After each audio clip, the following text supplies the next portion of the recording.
participants and respected expert speaker today, Cathy King from United Kingdom.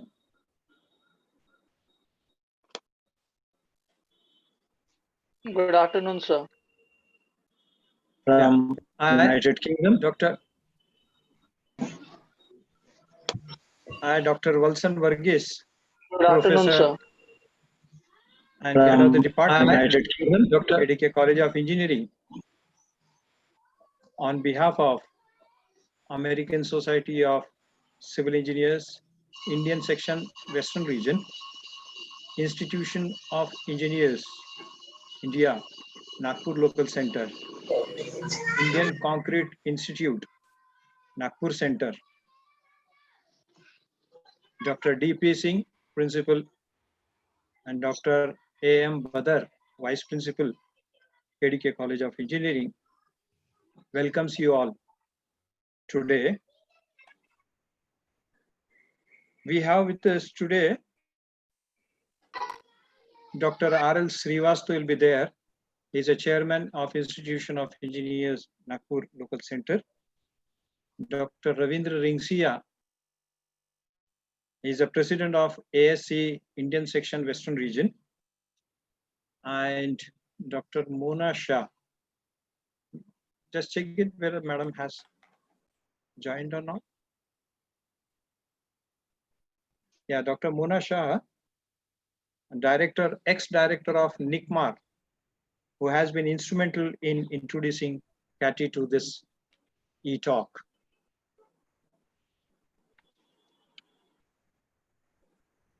Once again, we have assembled on this digital platform to listen another spectacular expert talk from Ms. Cathy King, a dynamic personality who is expert speaker on artificial intelligence and digital transformation and has more than 30 years of experience, and at present member of UK All-Party Parliamentary Group Task Force. This lockdown situation during pandemic has been blessing in disguise. With overwhelming response from over 1,600 registrations from across 26 Indian states and 22 countries, having 550 plus faculties, 750 plus students, 300 plus professionals. Hope this expert talk would have absolute academic insight in the professional career.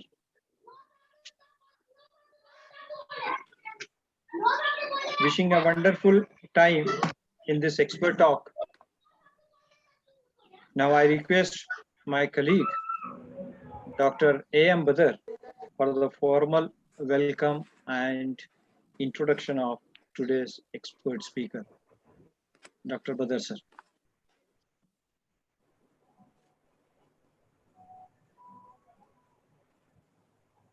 Good afternoon,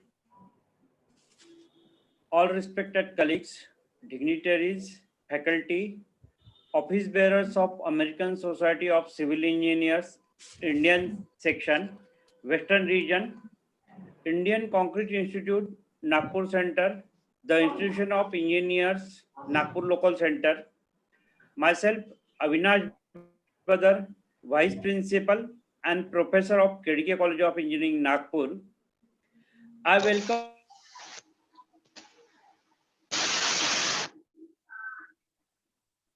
all participants. Ma'am, today ma'am is delivering lecture on harness AI for competitive advantage.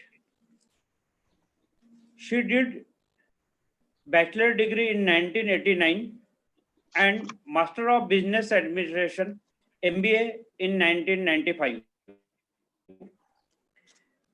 Ma'am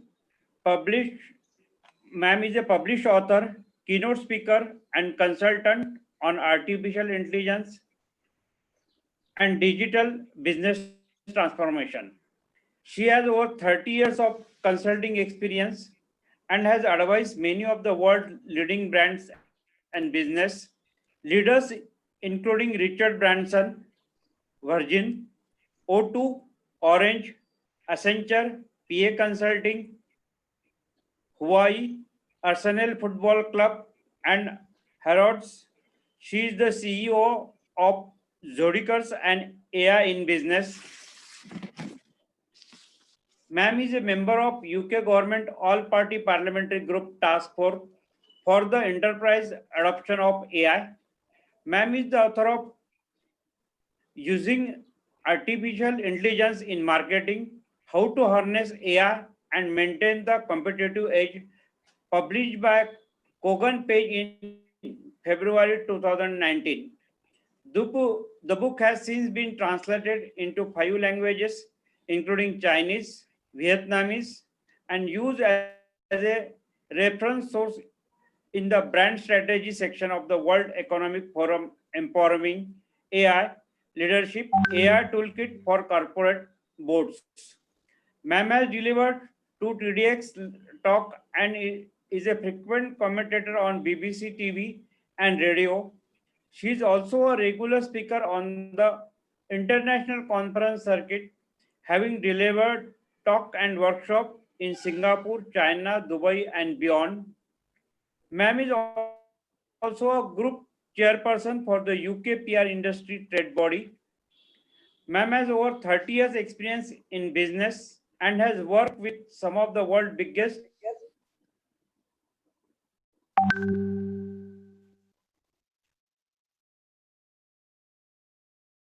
brands. She has started AI in Business and Zodicers Consulting. Now I request ma'am for his today's expert talk.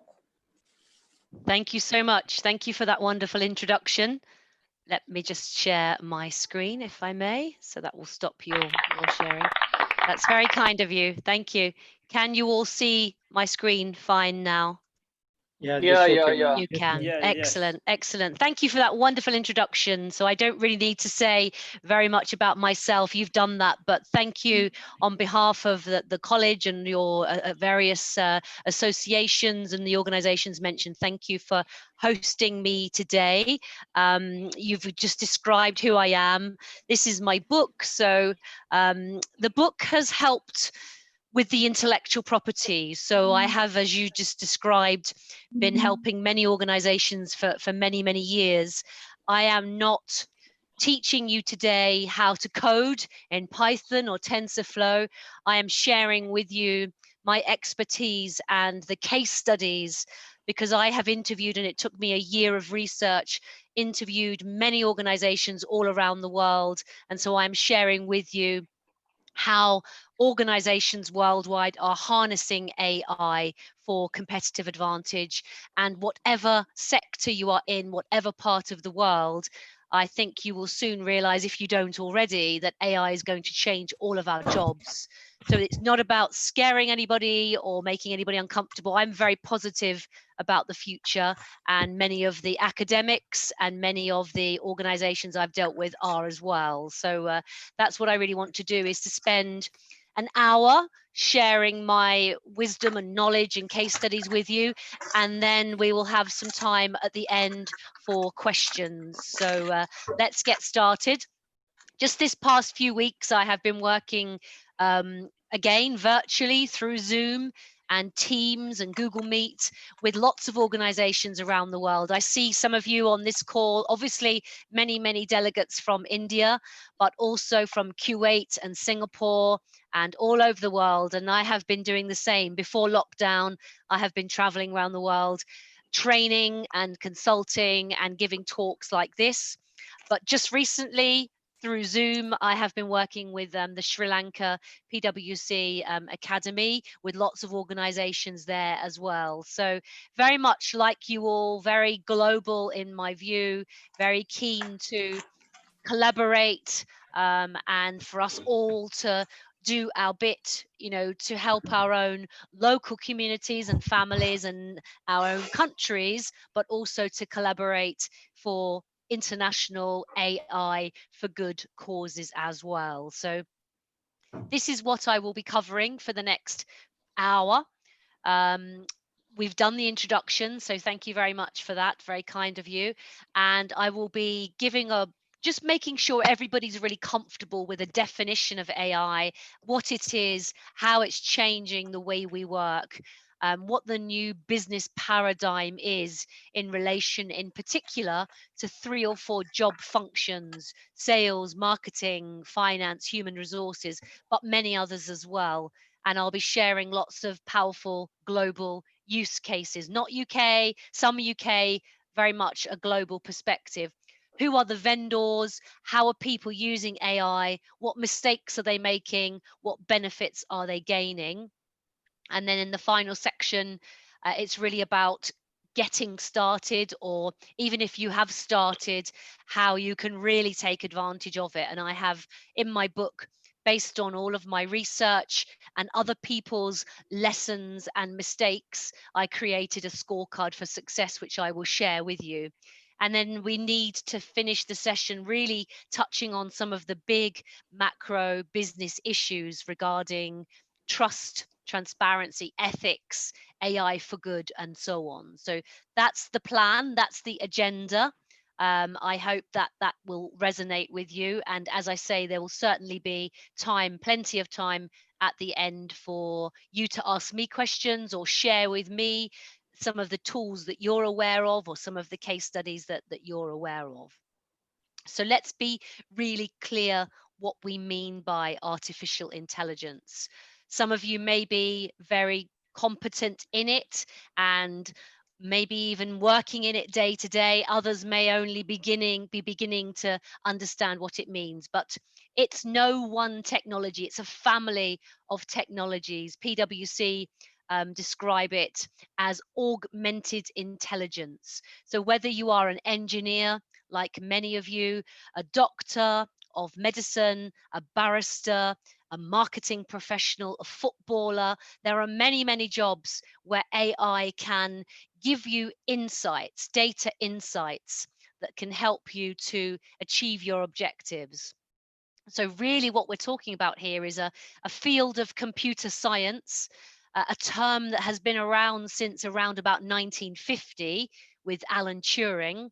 And it's the ability, the capability of a machine to imitate intelligent human behavior.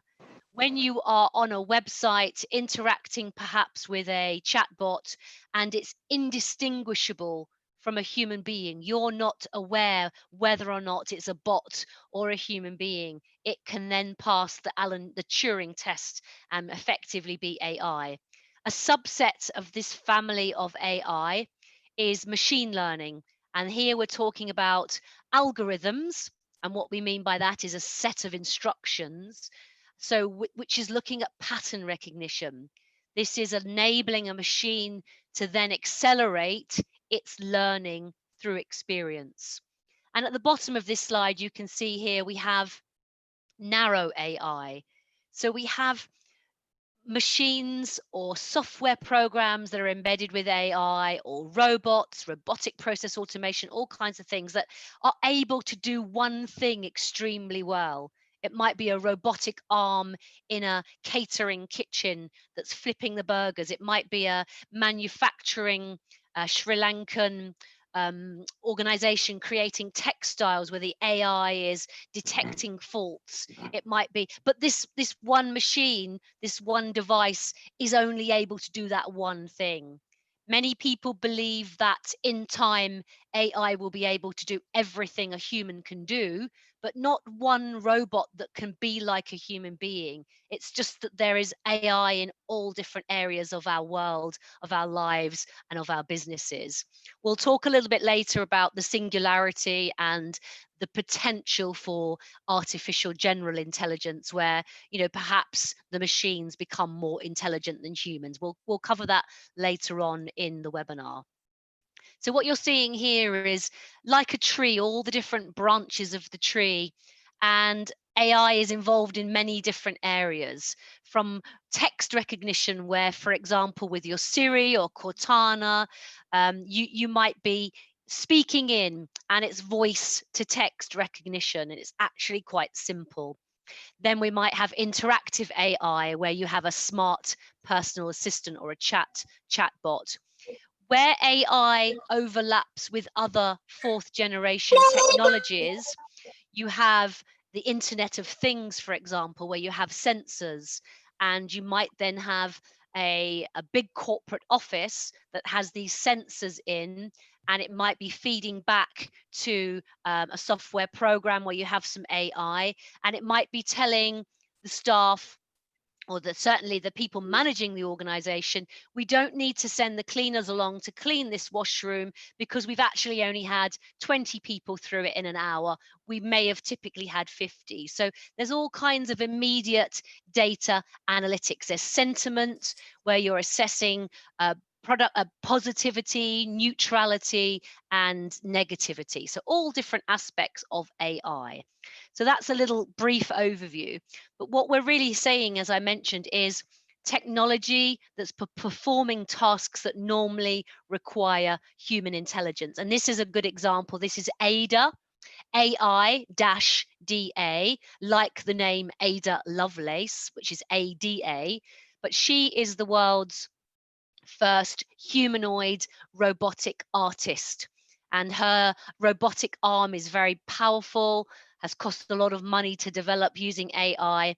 And she is traveling around the world, creating incredible works of art and giving talks and talking about the intersection of man and machine to raise awareness of big environmental issues, which is very, very powerful.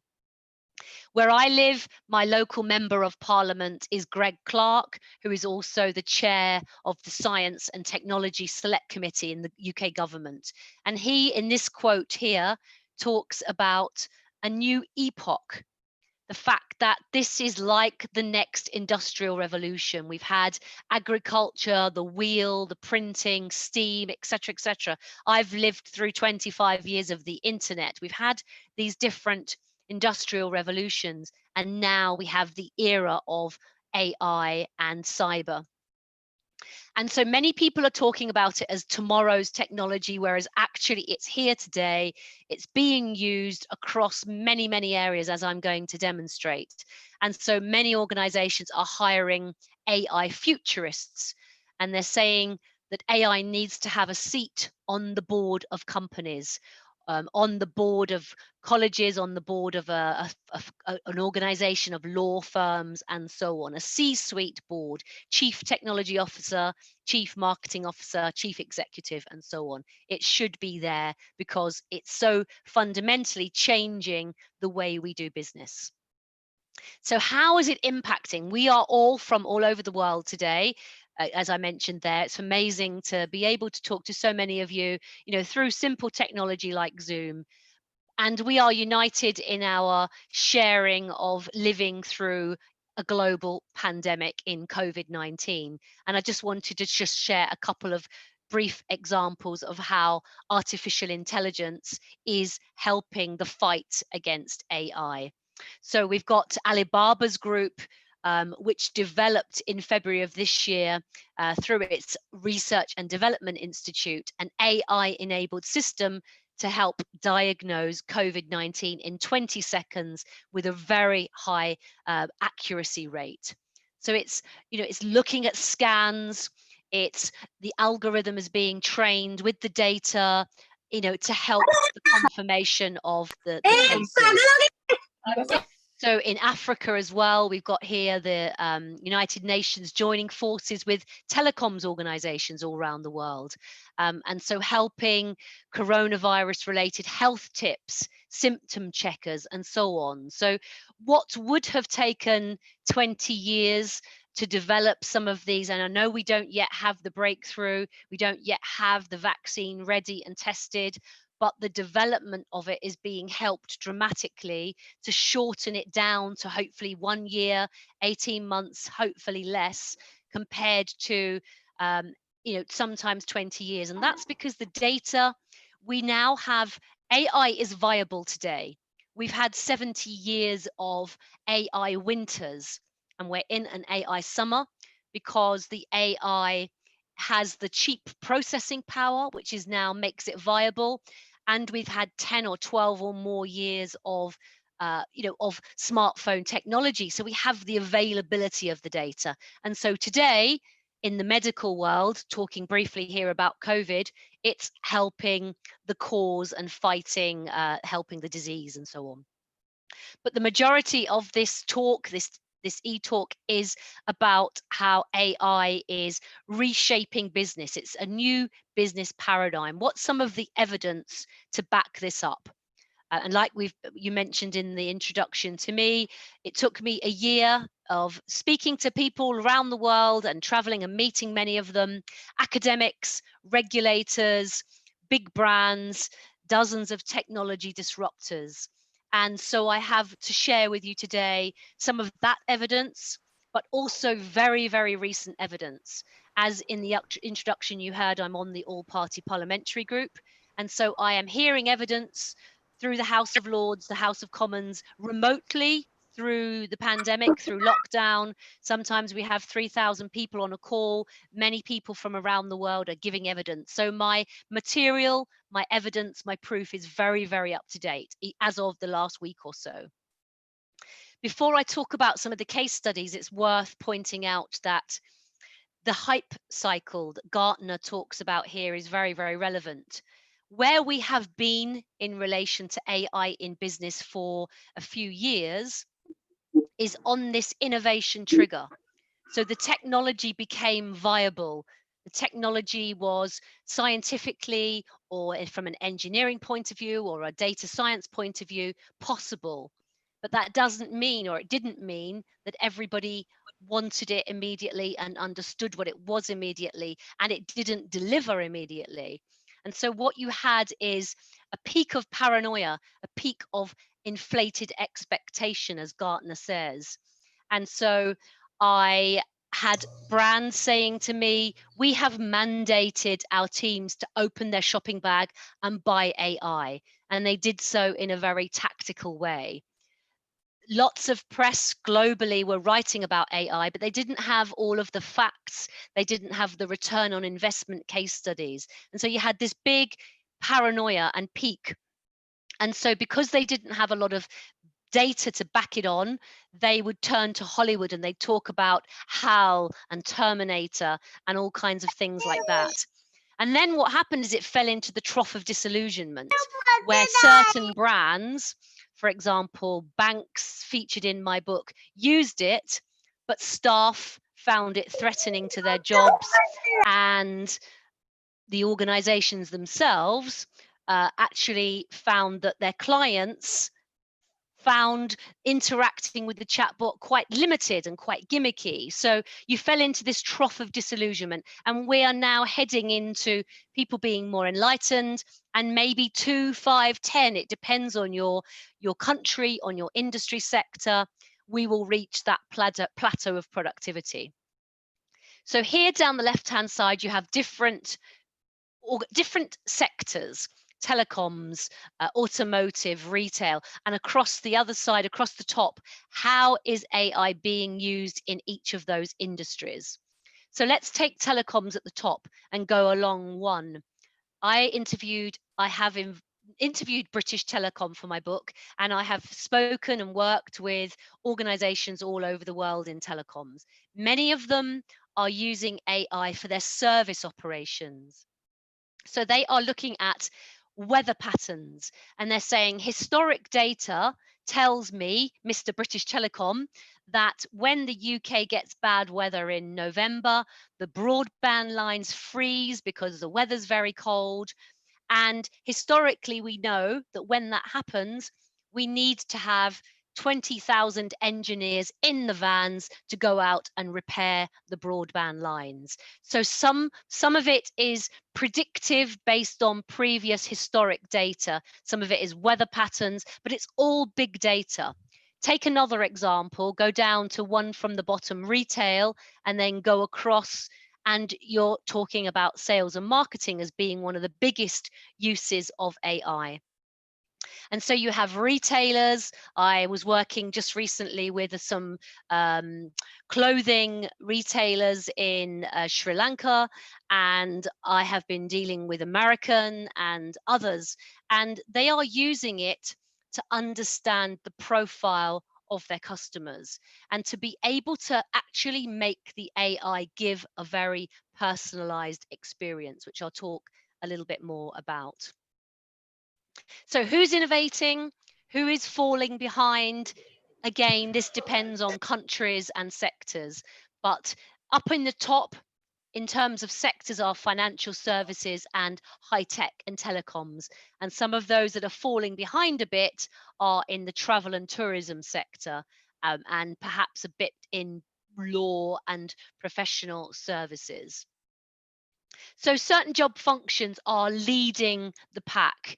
And like I've mentioned, any organization, a university, a retailer, all of us, whatever sector we're in, we all have similar job functions. We all have to do finance. We all have to do marketing and human resources.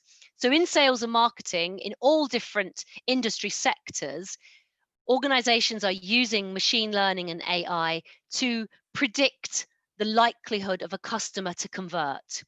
They are helping to segment audiences based on their likely future actions. Those are some of the ways in which they are using it. And what they're seeing as a result is either a big increase in revenue or a decrease in costs. And so AI is actually helping organizations do either cost reduction or revenue increase, or a mixture of the two, depending on the organization. So let's share some examples of how this is happening and where around the world it's happening. So in my book, I feature NatWest, or the Royal Bank of Scotland. It's a very, very big, one of our biggest banks. And they talk here about how historically banks have been very bad at segmenting their customers. Often the bank segments based around their own vertical organizational structures, and they're realizing they need to do it differently. So in my book, I have a chapter on the personalization paradox. And what I mean by that is AI is making us more human. As a business, it's enabling us to have insights and to give a very, very personalized service. So here he's saying these tools are enabling us to create dynamic versions. Customer needs are changing. With AI, you can anticipate those needs. And the bank can therefore get to know the customer and give them what they need. Charities, so it's not all huge, big organizations. Charities, this is a food bank, and they are using the data to understand people who come into a charity who can't afford to buy their food, come in, and this is in the UK, in the north of England, in some poor parts of the country, and they are using AI to work out who are likely to be the types of people who are going to need this food bank multiple times, and they will have an early intervention to try and help those families. So AI is being used for a very good cause there. TGI Fridays, they have a very interesting job title for one of their directors, who is the Chief Experience Officer, which just proves that in recent years, new industries have been created with digital, new industries are being created with AI as well.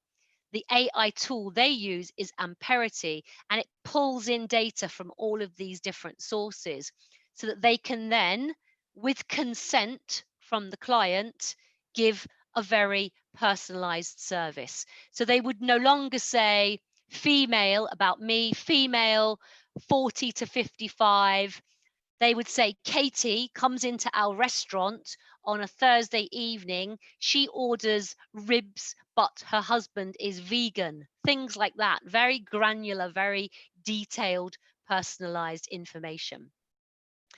Organizations are even using AI to brew their beer because they have an algorithm that's turning the data from the customer insights and helping define what the new recipe is going to be based on what they have been told works well.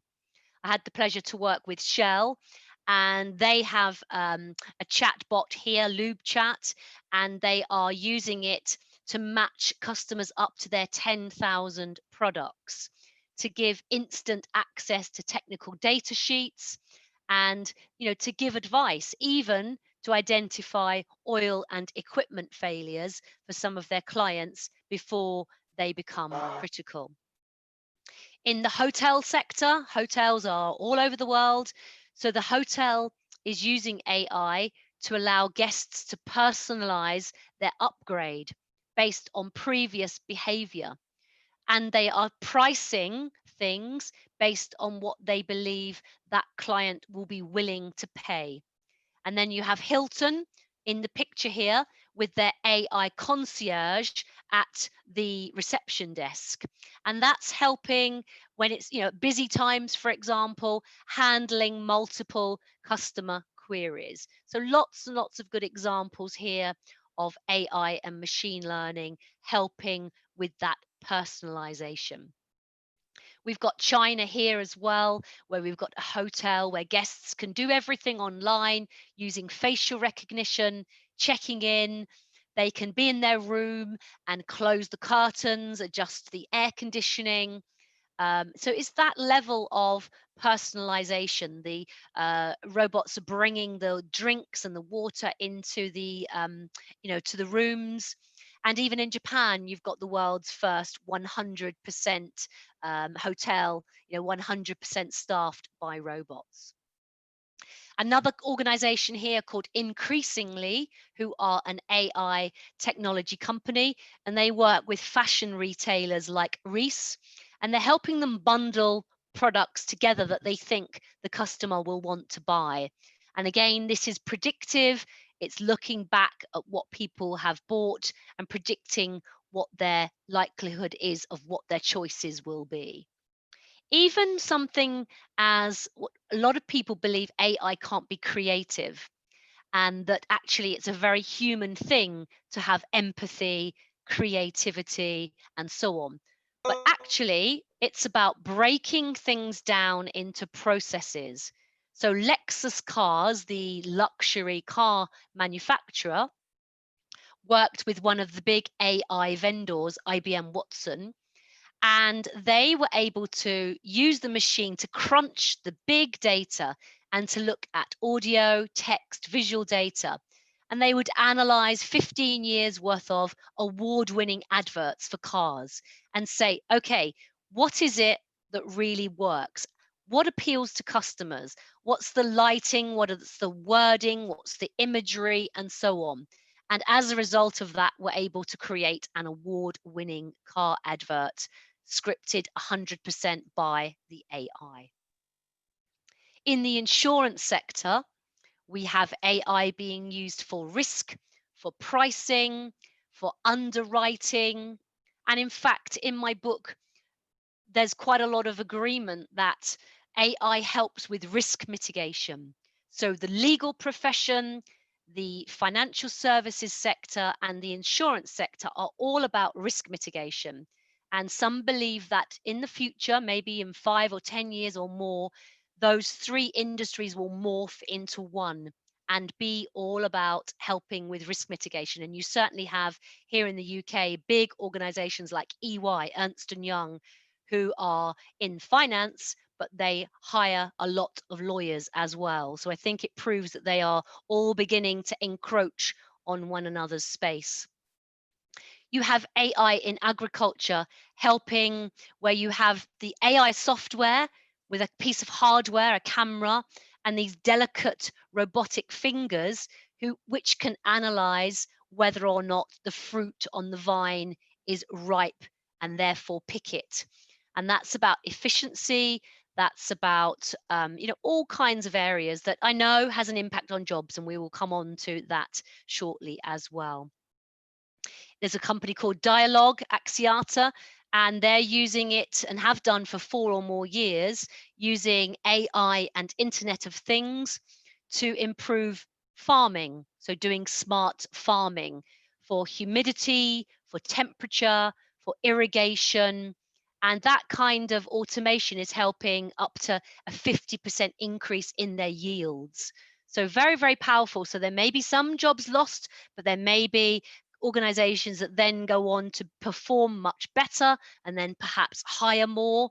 Or if they didn't automate and innovate, then they might go out of business because another competitor comes along. So there's a complex relationship there with jobs and innovating and staying ahead.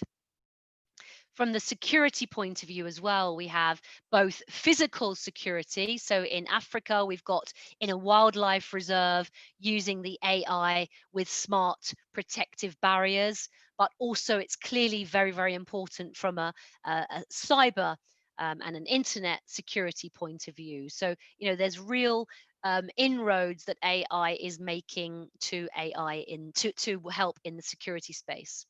In manufacturing, we're looking here at Industry 4.0.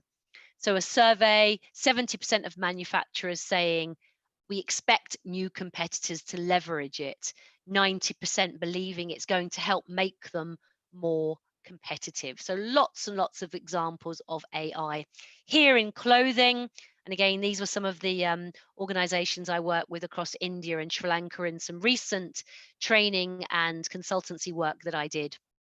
We're talking here about intelligent forecasting, enabling manufacturers to reduce waste by being much more strategic with their production, avoiding fatigue, avoiding some labor costs, of course. So lots of good examples there of AI helping. In the law, so in the legal profession, like I've mentioned, you have a viable market now for AI. You have the data, you have the cheap processing power. And so the venture capitalists have pumped a lot of money globally into all of these different sectors. And so here in the legal profession, you've got a tool that really is tracking the lawyer's work, helping automate what they do by completing logs, by assigning tasks, presenting it back for review. So if you think about it, some of what I've described is it's not robots, it's the next layer of automation. It's harnessing AI to change some of the work. So whether you are a civil engineer or a marketing professional or a lawyer, you all do some marketing, some mundane, time-consuming administrative work. And the AI is helping with all of these kinds of areas. So here, the tool called Ping, which is AI for the law, is helping, you know, to avoid burnout. It's giving new insights into how they can deploy their labor and so on. So many, many different ways. Who is doing this? So that's an important question. Who are some of the major vendors? So there's one here called Peopleai, and it's helping marketing and CX, customer experience, and sales professionals to integrate all of these different tools together. So they might have their project management tool, their Salesforce, their CRM package, and it's helping them analyze data. It's helping them work out their go-to-market strategy based on all of those insights. This is a great tool called Otter AI, and it's about scheduling. It's about recording a 1-hour Zoom meeting and turning it into a transcript, automating meetings, and so on. So very, very powerful tools.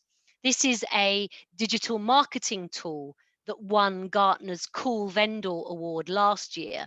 And it's saying to organizations, this is the sweet spot you need to write about. This will resonate with your audience because based on these hashtags, based on this query, this is what you should be focusing in on in your digital marketing. In a transportation perspective, big vendor here, major vendor, Microsoft, looking at AI and how it can help in storing and perishable foods. So it might be a refrigeration tool and it's basically helping detect fluctuations in storage tanks based on the temperature and identifying problems before they occur. So in every different job function, in every different industry sector, there are these graphs that exist. Who are the top 20 in AI in marketing, for example? And one regular bit of feedback I get from CEOs of companies all around the world is that it's a wild west. We don't know who to turn to. There are so many of these companies. It's actually very exciting, but it's also quite confusing for a lot of companies. They don't know who to turn to. And so they will maybe go to Adobe Sensei, Amazon Web Services, IBM Watson, Microsoft, and so on. They're the big main vendors, and Google, of course. But you also have all of these other companies. So it depends on your problem that you're trying to solve. You need to do your due diligence and so on. So let's now move on. That's a flavor of how AI is reshaping businesses and job functions that many of us do. Let's look at some of the related macro big issues regarding that. I said at the beginning that some people were very tactical. They opened up their shopping bag and they said, we need to buy some AI. That's not the way to go about it. You need to be considering what might a problem be that you have in your department that perhaps AI can help solve, automate, help you innovate with. So that's the approach you need to have, is that more strategic approach. But actually, for many organizations, there is a reluctance. These are some of the reasons. This is from the World Economic Forum. Why are they holding back? They're doing so because they're anxious about disruption to their business. They feel that there is a chance and a problem that there might be a lack of transparency and bias.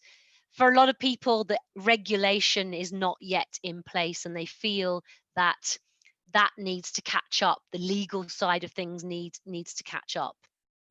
And this is very recently from another major publishing organization and research organization. And in the third point down there, this is IDC, they're saying trustworthy AI is becoming a business imperative. It's becoming really important.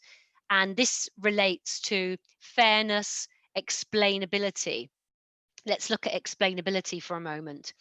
So AI and machine learning are helping to identify issues and opportunities and maybe make a decision.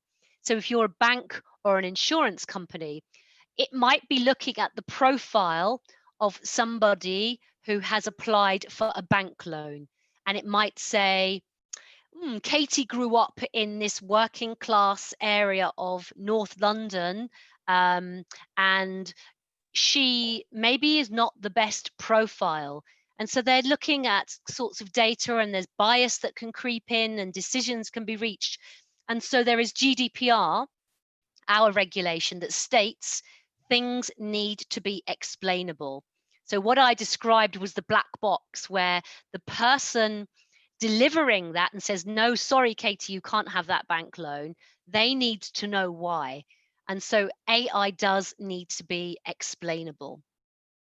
This is a very important development which happened in June of this year, and it's a global partnership on AI. And this is the UK. Brilliant there to see India, so Australia, Canada, France, Germany, and all these other countries, very much an OECD focused activity. And what they're really saying here is we need to collaborate as these important international countries, and we need to be focused on developing AI that's grounded in human rights, inclusion, diversity, innovation, economic growth, and so on. So that was I was very relieved and pleased to see that this is beginning, because it has been missing for a few years. Some work has happened. Some countries want to be number one and want to lead. Some obviously have different political preferences, some have different acceptances of what is fair, and so on. And so it's a very complex international situation. And so it's therefore a huge relief to see something like this start to come together. So what I want to share with you now, I mentioned earlier that my scorecard for success is a result of a year of interviewing. And since then, a lot of work echoes that this was the right thing to do. Successes, failures, academics, global brands, and tech disruptors. And so this is what I pulled together in my book, and I'm sharing this with you here. You have the opportunity to score 0 to 5 across 10 areas, and therefore you get a score of maximum of 50. If you score 0 to 20, you are a more traditional organization. In the middle, 20 to 35, you are transitioning with AI, and 35 and above, you are more transformational. And so it covers, and I have chapters in the book on all of these areas, it covers the mindset. To do AI, your organization, your university, your engineering firm, your law firm, whatever you are, anywhere in the world, you need the right mindset. You need vision and an ability to change and a realism and flexibility. Number 2, you need the buy-in, the support of the board, the C-suite. You need, number 3, to do a business case, not to be too tactical, not to waste money. And to prove you're not going to waste money, you need to do a proof of concept, some experimentation. Number 5, I think I've proven already in some of my examples that AI is touching sales, marketing, customer experience, finance, all of these different job functions. And so the silo has to break down. We can't have these different individual silos. We've got to collaborate. We've also got to collaborate with academia. We've got to collaborate with different departments, with our supply chain. Number 6 is crucial. Number 6 is about talent.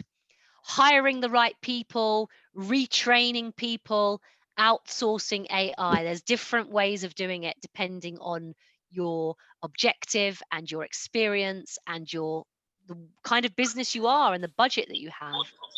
Number 7 is about culture. What kind of culture are you? And then 8 is innovation. Again, it's about agility and so on. 9 is what we were just talking about. 9 is about ethics, working with your trade bodies, being responsible, being compliant, and so on. And I believe all of you on this call should be talking to your peers, your colleagues, your departments, your companies, your universities, and think about what role can you play in ensuring that AI is safe and fair and ethical. We all need to play a role in that. And then number 10 is that roadmap. What's your plan? So that's where I'm not recommending everybody runs off tomorrow and develops AI. You need to take all of these factors into consideration. And then you're starting to pull a plan together. Now, this might be a 2-year plan, a 5-year plan. It might be part of the board's more strategic plans. But in a short-term perspective, you need to do certain things. You need to have a plan that says, what new behaviors do we need? Do we need to have a watching brief? How is our competition taking advantage of AI? Should we go away and research some of the tools that Katie's mentioned today, for example? How do we do a proof of concept? So some of these things need to be considered now in order to stay ahead, in order to catch up if your sector is already taking advantage of it. Here from McKinsey is a chart that shows what the successful high-performing companies do with their AI in the dark color at the top. They have a strategy that's aligned to their business goals. They invest in AI talent and training. They collaborate This came out quite a bit after my book, and so I was pleased to see that some of the key points McKinsey raise here are many of the points I raise in my book about collaboration, talent, strategy. The one there, establishing standard protocols and repeatable methodologies, is really important too. So, some really good advice here on how AI can be used. I want to talk about AI for good because I do a lot of leadership training and work with organizations, and I'm a big believer. If you haven't heard of Simon Sinek, Sinek, have a listen to his YouTube video, and he has a book called Why. It starts with why, WHY. And what he's saying is, nobody needs to know, no, let me rephrase that. Most companies know what they do. Companies know how they do it, but how many of them know why they do it? Why are we in business? And when you have COVID, when you have the number of deaths we've had, when you have friends and family and communities that are affected by this, it gives you some perspective. So I'm hoping that COVID and other disruptions make us start to question why we're in business, which is my preface to now talking to you about AI for good. So here we have Fortude, which is they were announced as the first recipients of a grant between Microsoft's AI in Sri Lanka. And this is giving you access to training and resources, looking at problems relating to life and work and disability. And this is an organization that's helping organizations with people with disabilities. So that's that one there. I was pleased to see India collaborating again with IBM and looking at how AI is going to be used in the national curriculum, helping teach young people about AI, in schools, which is fantastic initiative, and very, very pleased to see that happening. This is my initiative, which the first cohort, the first pilot has just come to an end, and it's 6 weeks virtually, and I brought into this program, and it was all free, and there was no money changing hands, there were no sponsorship, it was just my time and these people's time. And we taught school children of 16, 17 years old how AI is being used in business. Some were data science students, some were students of business, finance, marketing. And so I pulled all of these wonderful companies together, and this was my initiative, and it's called the Leaders of Tomorrow. And I'm going to roll that out in other countries around the world. So talk to me if that's something you might be interested in getting involved in. So what they do is they get access. We have children from all backgrounds, not students who pay for schools, not students who pass an exam. This is inclusion. Some of them are deaf as well. So we have, diversity and inclusion very high on the agenda.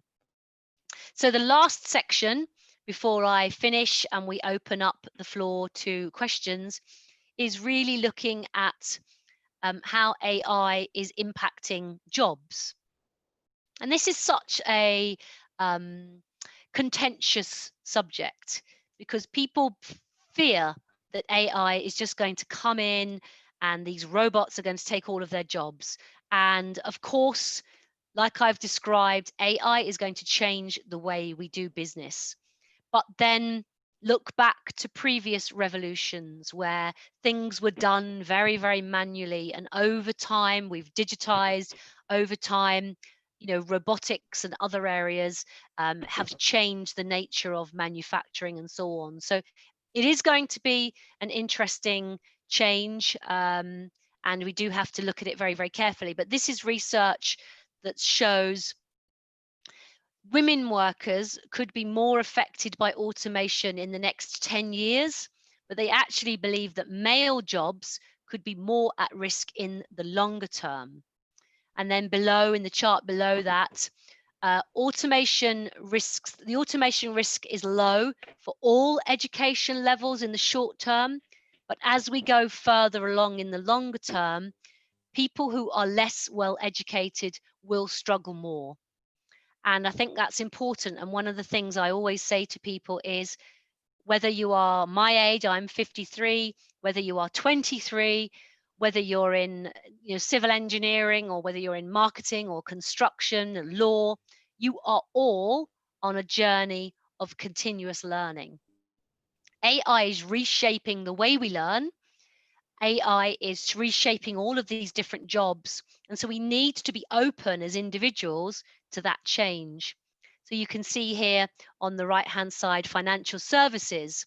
Financial services jobs could be relatively vulnerable to automation in the short term, but transport jobs perhaps might be more likely to be affected in the longer run as vehicles come in, the driverless vehicles, driverless trucks, and so on. So this is showing some of the jobs that are more at risk. This is a very changing game, it's very hard. One week Deloitte says something, the next week PwC says something different. Nobody really can predict, but I think what we do know is that it will reshape many of our jobs. So this is research from the Massachusetts Institute of Technology, MIT, and from IBM. And what they're saying here is, while most jobs will change, few jobs will completely disappear. But what is happening is fundamentally the way we work will change, because we'll have these new tools. It doesn't mean, well, it probably means that we will interact with more chatbots. We'll have colleagues, in inverted commas, who are perhaps some kind of virtual assistant. He or she might have a name. They might be monitoring things overnight. We come into work in the morning, we go onto our email or to some kind of chat platform, and they are helping us. And maybe they become part of the team. But whatever job we do, engineering, marketing, finance, and so on, we will be augmenting our intelligence with these tools. And so, like you've had 10 or so years of software as a service tools that do automate much of what you do in engineering and many other jobs, you'll have these different tools that give you access to the ability to make those decisions. So that becomes, a big part of what you actually do. So I personally feel extremely positive, and I hope that I have given you all some examples of AI in your different industries, some examples of how certain organizations around the world are using AI. And I'm going to be here for the next 20 or so, 20, 30 minutes to answer any questions that you might have. So I'm going to stop sharing my screen now, and that will give me the opportunity to see you all. I'm still here off mute, and I don't know, are people allowed to go on off mute, or are the questions all coming into the chat? So anyway, thank you for letting me share my stories and my examples with you. And I am here to take any, not just questions, observations, any tools that perhaps you're familiar with. So thank you for listening, and I'm happy to stay here and answer any questions that you might have. Thank you, madam. Thank you. And I'm very happy also through Valson, through the organization, to make a PDF version of my slides available if that is something people might be interested in. Certainly, yeah, that you'll get it. That is very nice session for us. Yeah. Now the application of AI is going to lead in most of the livelihood sectors, though it is still is in process. You have wonderfully explained about how the AI is going to be in the every sector of what we are going to be. Your excellent deliverance must have provided insight towards AI and its digital transformations among all the listeners today. Your work and expertise with humility is commendable, madam. Thank you so much. I appreciate that. Chat box is open for questions. Yes. Are putting up Ma'am, can I have the first question? Yeah, there are many questions that are coming up. questions are so many. Yeah, there are many questions, and with the appreciation that it has been a wonderful talk, and Thank they are you. listening to. Yeah, the questions are there. I'll Either, start. ma'am, you can directly pick it up from the chat box, or otherwise I Yes. can read it out. Yeah, I can see some. I heard somebody say, could they ask the first question? I don't know who that was, but I'm Hello. happy to take. Hello. Yes, ma'am. Ma'am, thank you for.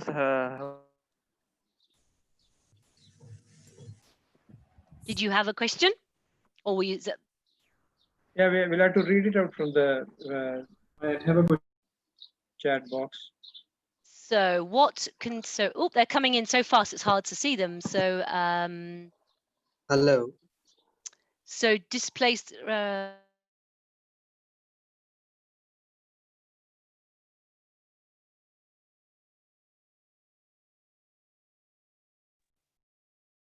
Sorry, I somehow got muted there. Apologies. You can all hear me now. Yeah, that's great. So I saw one question popped up there about contingencies for job losses. I think that's a very important question. And this is where we need the collaboration of government, because of course governments are split into all different departments, aren't they? So you have a department that will be dealing with work and pensions and that whole piece. You'll have a department that's dealing with education, another that's dealing with innovation. They need to come together and talk. Now, of course, in India, in the UK, in other countries, it's obviously very different. And what you do need is the collaboration of government with major brands, the big tech titans, because there is talk of, for example, making sure that we don't have a period of major under or unemployment or underemployment as a result of AI. And so you need to consider taxation, you need to consider mandates, you need to consider jobs and protecting jobs, but also growing and innovating and staying ahead internationally. So it's very, very complex. And I don't have all of the answers, but I think you do need to, not you, but your colleges and universities need, with the academics, with the engineers, to collaborate with the department. So for example, I believe there's a lot of work to be done by trade bodies, the Consortium for Retail, the Chartered Institute of Accountants, the civil engineers, and so on. So, AI is accelerating in helping. I know a bit more about the certainly in construction, and I'm thinking of structured surveyors. So I've done quite a lot of work with the Royal Institution of Chartered Surveyors, more so than in the engineering space, but certainly in surveying and in some of the engineering examples. You've got AI, again, being used at a job function level. So marketing, sales, finance, every organization is taking advantage of that. But you've got tools that might be actually creating some of the engineering drawings directly. You've got quite a lot of the actual work being automated. You've got houses being built by AI from a construction point of view. So actually, you've got all of that happening. So there's a good question here. Does AI need new funds? Do I agree that AI needs new funds for government? It makes it very difficult. I agree. It's very difficult in developing countries. I think, the way I look at it as well is international companies are operating in all of these countries, and they have a responsibility to all of the countries as well. So I think it's multinationals and local governments in different countries and the international communities for engineers, for data scientists need to collaborate. That's very important. Yeah, so let's have a look here. Some of the other degree AI needs. Yeah, one Arshi Khan asked, ma'am, what are the gaps in cybersecurity that AI can fill? Oh, that's a good question. I think AI is actually opening up quite a lot of problems. So I interviewed people in my book from KPMG in Saudi Arabia and in other countries, and they're quite fearful of all of these new devices and all of these ways that people can now access the data. Makes it quite vulnerable from a cybersecurity point of view. So actually, you know, there's on the one hand, it's opening up the issues, but actually there will be, and I don't know the names of all of them, but there will be AI tools that can identify those leaks and can actually help, you know, make things so much more efficient and secure. So let's have a look. Yeah. One ma'am, Pritam Kumar asks, India being a very populous country, don't you think there will be a more job cuts? More job cuts. Yeah, due to AI implementations. I think what's happening is, you know, as somebody's pointed out in the chat there, where you have a heavy, you know, I don't know the real demographics and the breakdown of but if you have a lot of manufacturing and a lot of labor that can be automated by AI, then I think there are problems ahead. But I think therefore there need to be decisions made to stop companies being able to do that. And one example that I've seen is a taxation on the robots. So if all of a sudden the robots are able to do the job and it's cheap to invest in this new technology that means lots of jobs are going to be lost, then that company needs to be taxed because those robots are doing the job of human beings. So there's lots of discussions. There's still a lot of what's the word? There's still a lot of decisions to be made, but actually AI is being discussed in that kind of context with those kinds of big decisions around taxation, mandates. Does AI have rights? You know, there's a robot in Saudi Arabia, you know, Sophia the robot, who was given rights. Some people believe that AI should have rights. I don't agree. We're talking of decision making not by human being. The human being needs to be in the loop, and I think it's really important that that continues as well. How can you go about reskilling for people whose jobs will be taken over by AI? That's already happening. So I've been working with organizations that are reskilling their staff to do those jobs, because not everybody needs to be a data scientist or know how to code. Some obviously do need to be. So it's about culture, it's about an organization investing in that. So for example, a really incredible free course that's been made publicly available to everybody is the University of Helsinki, and they have a fundamentals for AI course, which is available online. So some countries are making their material free to anybody all around the world. And AI is very much open source. So a lot of the coding work that gets done, and there will be there will be packages and APIs for AI in engineering, AI in construction, AI in marketing, and so on. So go and look at Adobe, IBM Watson, Amazon Web Services, and find the area and the research that other people around the world have done for AI in a civil engineering point of view. But it will be out there and it will be available. One guy has asked Deepak Mudle how we are joined to AI organization. He wants to join. Yeah, somebody can join AI. Okay. How do you join them? So, yeah. Well, I've given some examples. You need to be on LinkedIn. LinkedIn is an incredible social media platform for connecting with people all around the world. If you want to join an AI company, depends on your experience and your professional qualifications and your academic qualifications.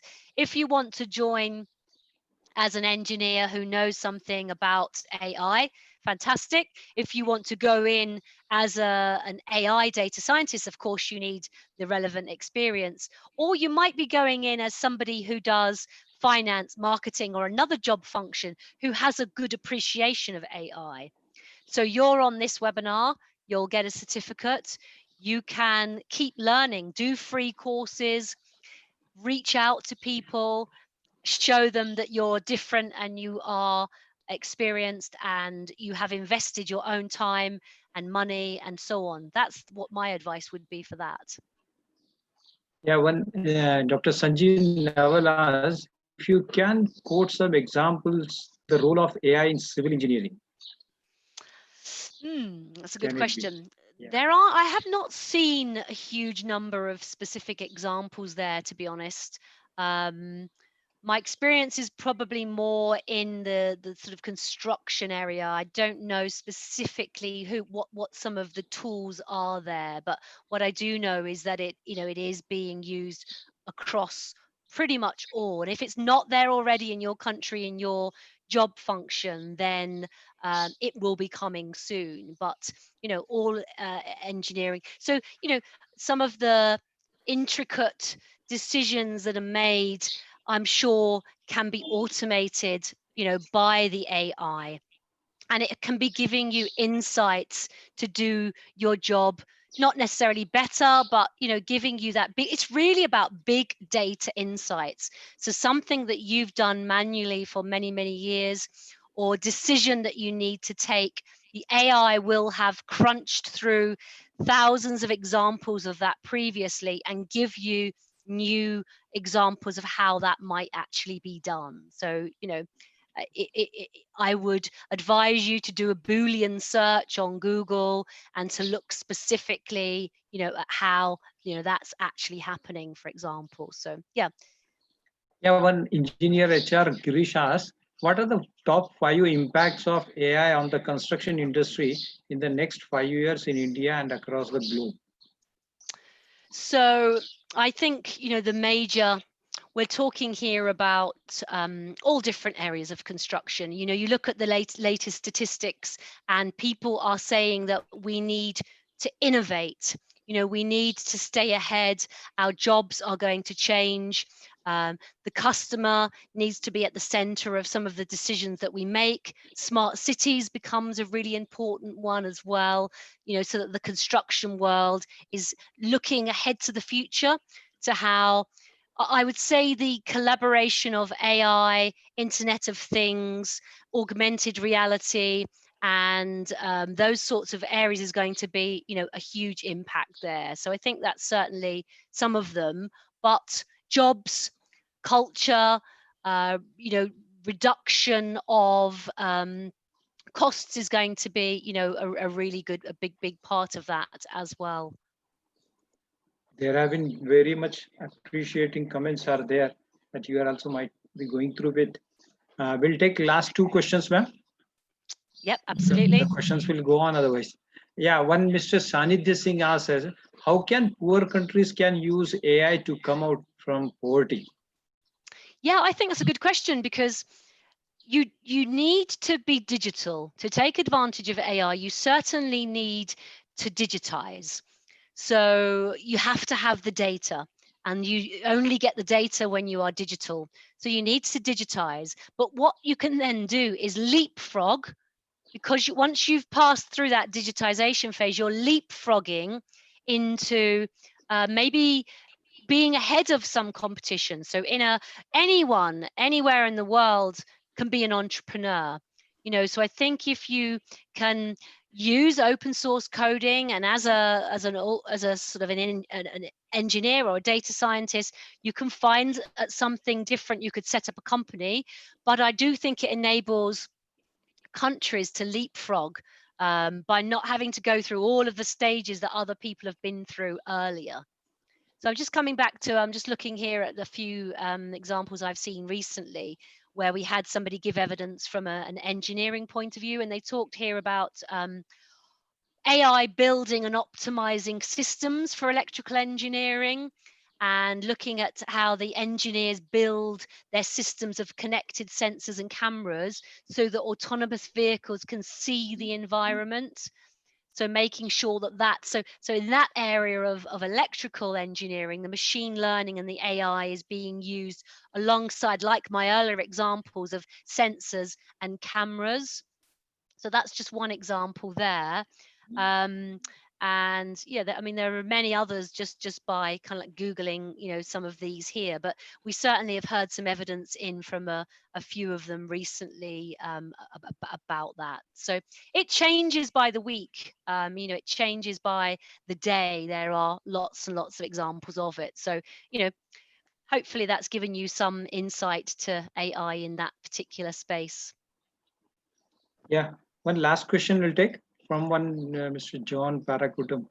Any intergovernment consensus on policy framework for use and development of AI across countries?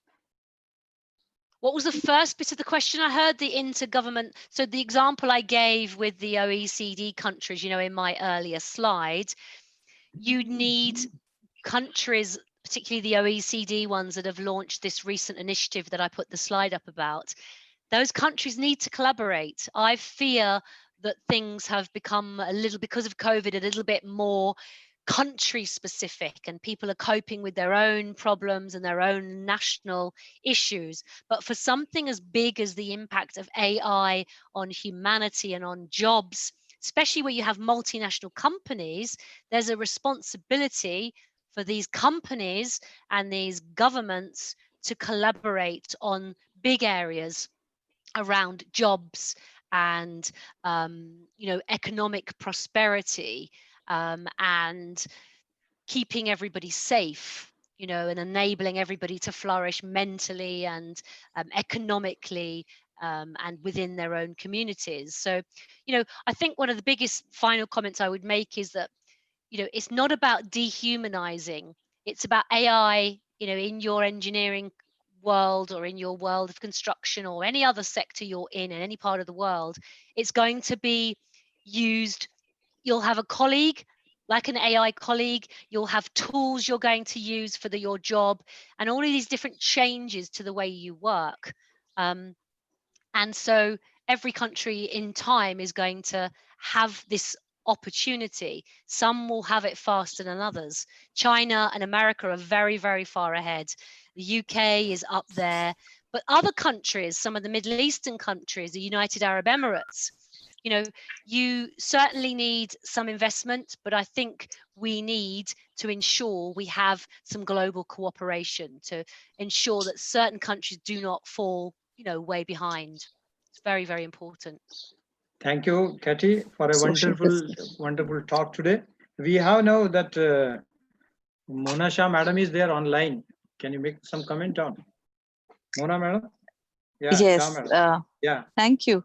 Hi, Katie. Hi, Mona. Thank you. Wonderful. It was wonderful, and I got to hear the whole thing. So I'm so happy. I'm so pleased you introduced me to Valson and the team here. Thank you so much. Yes, they are very enthusiastic, and they're doing a very good job, a very good service actually throughout this COVID period. And I think they're so enthusiastic, they'll continue. So I had, when I went through your session, I've always had this question about jobs and AI, and you've answered it. So I'm feeling so much better after this session, because I've been in about 50 sessions on AI at different points in time, but I've never really been given very clear answer, And today I found that answer, that when you're talking about a virtual assistant, that virtual assistant is taking away all the fatigue that comes from dealing with repetitive queries, when it comes to, and in a country like India, where there are so many people and, raised to the number of queries that come, we do feel a situation where, say, government servants or anybody, they feel tired. They can't take it, and a virtual assistant can do this job very well, and they can be left to do better jobs. But yes, managing that transition, as some of the questions said, we are always worried about that in India. What happens to the jobs, So I think you've answered that well. It has to be policy. It has to be the taxation. A very good lead you gave me on that you tax the robo. So it's like the polluter pays principle. If you want to, that's a very good idea. And so I think once now people are armed with the information, they take it to their companies, to their trade bodies, to their, and they put pressure on government to say, this, we understand this could be incredibly exciting, for us, we don't want the mundane. I call it dirty, dull, and dangerous. We don't all want to do those jobs, but if there is no other option, and this is going to take away, what are you doing about it? So I think the more dialogue, the more cooperation, the more looking globally at how others are doing it, you should be in a good place, I hope. Yes, yes. And not to negate AI, because that's where we are going. That's the future. And just looking at it and working around it. I'm very glad I got to hear you. I'm really, because I'm in transit. I'm right now. I can off see to you another are. city. Yes. Thank you, Wilson. Thank you very much. Thank you, everyone. Thank you all for listening. Thank you. You're very welcome. Now I'll request my colleague, Dr. M.S. Kadu, Professor at Ramdev Baba College of Engineering and Honorary Secretary of Institution of Engineers, Nagpur Local Center, to propose a formal vote of thanks. Kadu, sir. Yeah. Good afternoon. Can you hear me, sir? We can hear you very well. Yes. Hello. Thank you. Actually, I'm approaching you to thank. However, at the outset, I congratulate the management of PDK Engineering College, Principal Sir, Vice Principal Sir, Dr. Varghese, who is the backbone of this activity, organizing committee, and the entire team behind the scene for organizing such a wonderful talk.